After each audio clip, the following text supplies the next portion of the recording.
Maintenant, nous pouvons parler de finir avec SIDA. C'est un grand avancement.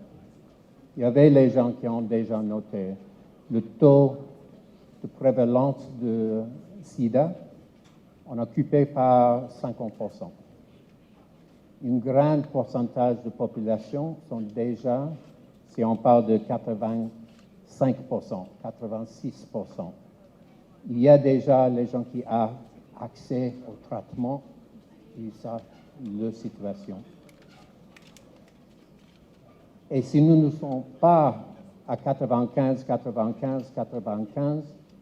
ne pensais pas pour faute de volonté du gouvernement. Bien sûr, c'est pour faute de capacité ou de convention des professionnels dans le secteur de santé, ni pour faute d'assistance de communauté internationale, soit de l'ONU, des États-Unis, de France et des autres partenaires. C'est directement à cause des gangs. Il y avait des gens qui ont déjà noté. Si on parle de déplacés, nous n'avons pas les statistiques exactes, mais on a noté qu'il y avait une grande croissance de pourcentage de SIDA parmi les jeunes femmes, soit qu'ils étaient violés ou soit qu'ils sont forcés dans les conditions de prostitution. C'est les gangs qui ont brûlé, qui ont détruit les hôpitaux, les cliniques, qui empêchent les services de santé pour la population.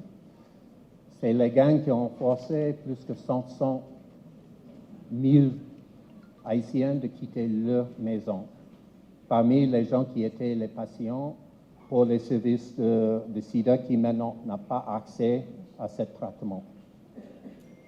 C'est les gangs qui ont forcé un grand pourcentage des professionnels dans le secteur de santé de décider de quitter le pays, soit pour les États-Unis, Brésil, France, Canada, les autres, qui a diminué la capacité nationale de faire face à cette crise.